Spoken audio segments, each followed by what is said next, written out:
You ever look around and realize how fast life is moving? One moment you're clocking into a job, chasing a degree, or grinding at practice, and the next, you're staring down a decision that could change everything. And in those moments, you don't get to hit pause. You either rise or you get left behind. And that's where sharpness comes in. Not perfection and not burnout hustle. I mean sharpness, precision, focus, awareness, adaptability. The ability to move with power and purpose on demand. And this episode is about staying sharp in your life, in your craft, in your relationships, in your body and your mind. And it's about knowing how to rise when the pressure hits and when nobody's watching. Because in the real world, opportunities don't always knock twice, and adversity doesn't wait until you're ready. So if you've been coasting, if you've been saying, I'll show up when it matters, I've got news for you. It already matters. Are you ready to be razor focused, unshakable, and always ready for what life throws your way? I am. I'm Jonah. I'm your person. Let's get to it.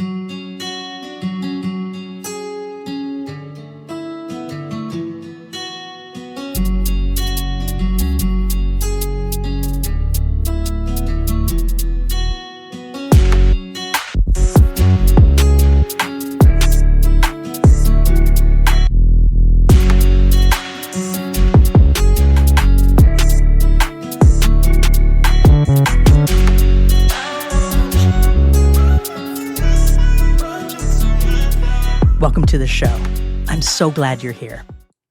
I want to first take a moment and dedicate this show to not just one of my listeners, but a dear friend, his mom, his dad, and family. Thank you, Ritesh, for being such a great friend and an amazing supporter of the show and its mission. I appreciate you so much.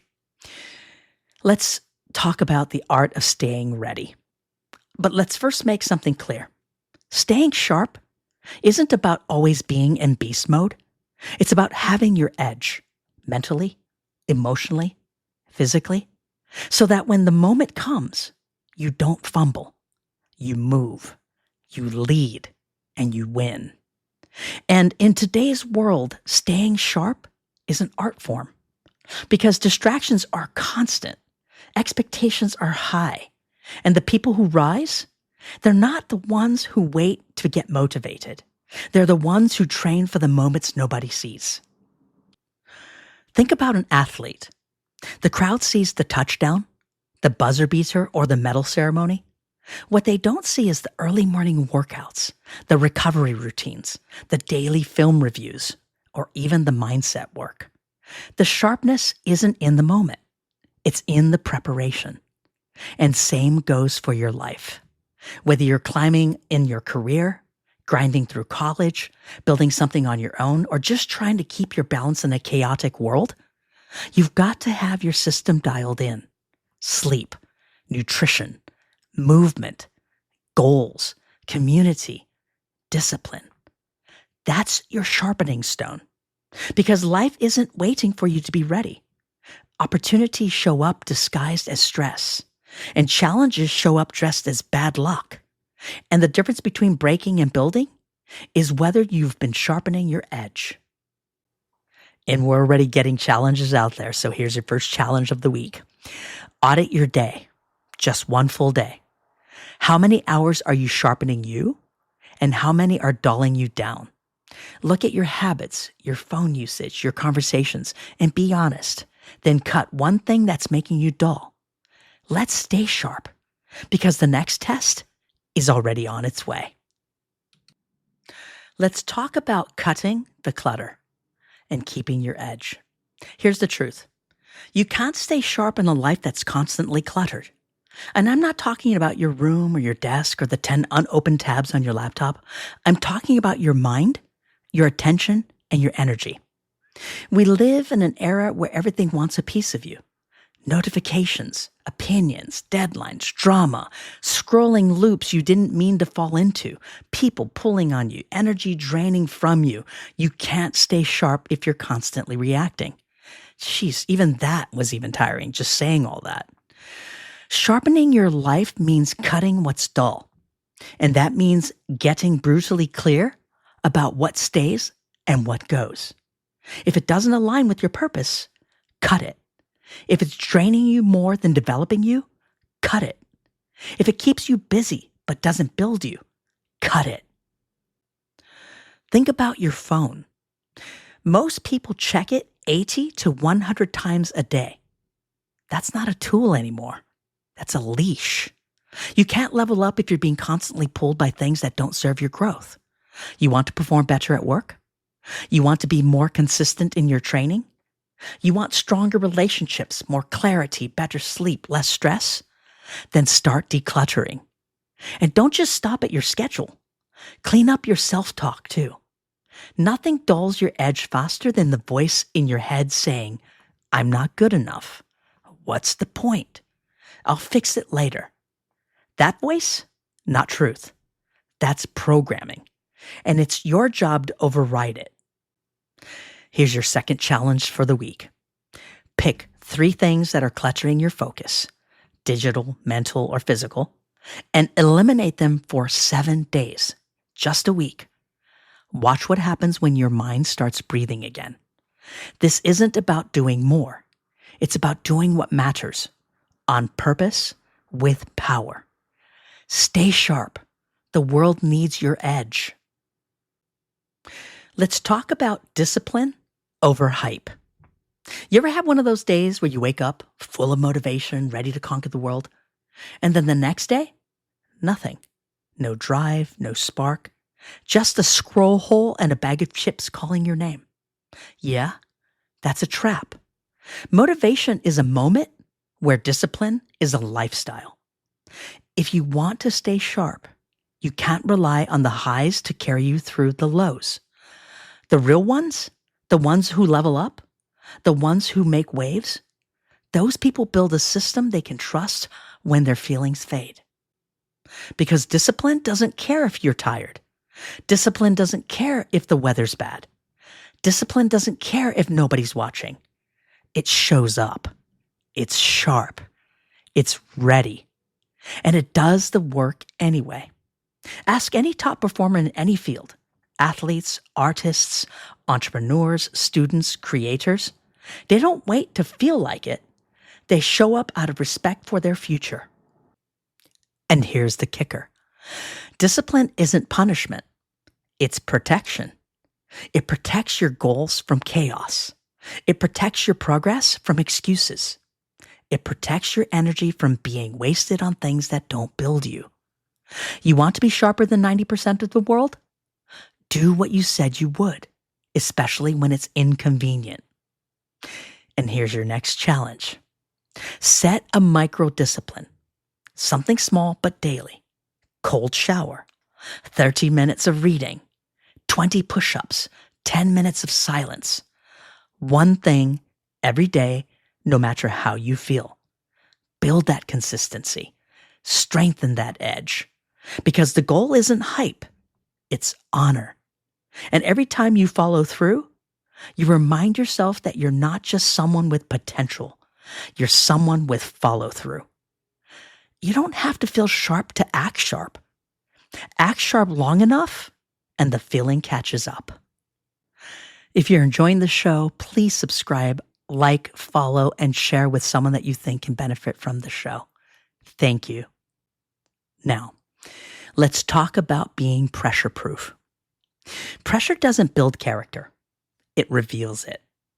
And when the pressure hits, when the deadline moves up, when the coach benches you, when your plans fall through, or someone you counted on bails, it's easy to panic, to fold, to let your sharpness slip into survival mode. But the people who are truly sharp, they don't flinch. They adjust. Staying sharp isn't about prep. It's about agility under fire. It's about trusting your foundation so deeply that even when things break, you don't. And pressure doesn't go away when you level up. In fact, the higher you go, the more pressure you feel. The trick isn't to avoid it. The trick is to stay composed inside it. Look at a surgeon in an operating room. Look at a pilot in turbulence. Look at the quarterback down by 6 points with 90 seconds left. Every one of them is trained to perform when it matters most, not just when it's easy. So here's the shift. Instead of saying, "Why is this happening to me?" start saying, "What is this revealing about me?" Is it revealing discipline or delay? Composure or chaos? Focus or frustration? The sharper you are, the more clarity you have under pressure, and clarity wins every single time.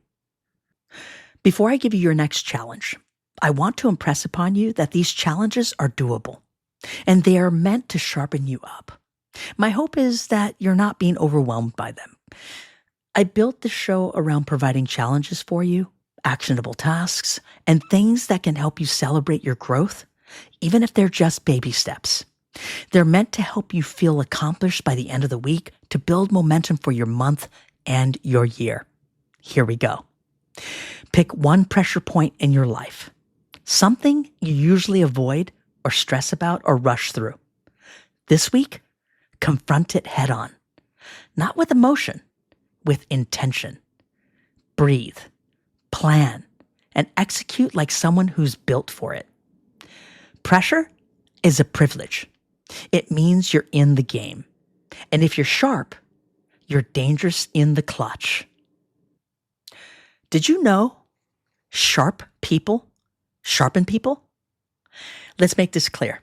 Sharpness isn't just personal. It's contagious. You walk into a room with someone who's focused, grounded, operating with purpose. Oh, you feel it. And that kind of presence doesn't need to speak loud or dominate the room. It just cuts through the noise. People who are sharp challenge you without even trying, not by flexing, but by being consistent, and not by calling people out, but by calling themselves up. And when you're that kind of person, polished, balanced, dialed in, it rubs off. Your team performs better. Your circle tightens up. Your friends start catching their own rhythm. That's the power of real leadership. Because staying sharp isn't about being the best in the room. It's about bringing the best out of the room. And let's be real. There are enough people out here coasting, enough people living on autopilot, enough people numbing themselves and calling it normal. But when you show up with precision, passion, and purpose, you remind people that there's another way. That's real impact. Not just success, but significance. So if you've been leveling up privately, good. Keep doing that. But at some point, you have to step into your role as someone who sharpens others. And that might mean holding your friends accountable, or showing up early, or speaking life into someone who's lost their edge. Here's your 6th challenge for the week. Choose one person in your life. Could be a teammate, coworker, friend, or sibling. Someone who needs that reminder of who they are. Check in. Drop some encouragement. Share what's working for you. And most of all, keep modeling it. Because sharpness spreads. And your edge might be the spark someone needs to get back into the fight. All right, let's talk about the resharpening cycle. Here's the truth nobody talks about. You won't stay sharp forever unless you resharpen. On purpose. Even the sharpest blades dull with use. Even the strongest minds get tired. Even the most disciplined person hits a wall sometimes. So the final piece of this conversation isn't about how to stay sharp. It's about how to get sharp again when life grinds you down. Because it will. You'll miss the mark. You'll slip into old patterns. You'll lose momentum. You'll start coasting. And one day, you'll catch yourself thinking, man, I was sharper than this a few months ago. And right there, in that moment, you've got a decision. You can judge yourself or you can resharpen. That means rest. Not quitting, resting. That means recalibrating, checking your systems, your sleep, your boundaries, your fuel. That means recentering, getting quiet enough to remember what you're about. This is the loop that keeps high performers high performing. Push, reflect, adjust, recommit, repeat. Because sharpness isn't a one-time achievement. It's a rhythm, a mindset. It's maintenance. And if you've been feeling off lately, you're not broken. You're just dull. It's time to resharpen. Here's your final challenge for this week. Schedule a 60-minute personal sharpening session. No phone, no noise, just you. And reflect on the past 30 days. What's working? What's not? What are you proud of? And what needs to change? Then, reset. Make one clear commitment and follow through. Because when you build a life where sharpening is a habit, not a rescue mission, you stop falling apart. You start bouncing back faster, stronger, clearer. So stay sharp, even if you've dulled, especially because you've dulled. You know what to do. Well, that's it for episode 19. Look, you don't need to be perfect. You just need to be sharp enough to respond when life calls your name. Because the next season of your life is going to demand more focus, more grit, more presence. But you're not starting from zero. You've already been sharpening, and you've already been building. So whether you're in the game, on the rise, or bouncing back, just know this. You're built for this. You're ready. And your edge? It's your gift. Hold on to it. Protect it and sharpen it. Then use it to carve out a life that actually reflects who you are. Don't forget to join me next Tuesday, July 29th, where I'm super stoked to be dropping episode 20, Messages from the Universe, Volume 3. You asked for more, and I'm giving it to you. And for those that have not listened to Volumes 1 and 2, which are episodes 8 and 9 of the season, I challenge you to take a listen. You won't regret it. For now, thanks so much for listening. Thanks for coming back, and have a great week.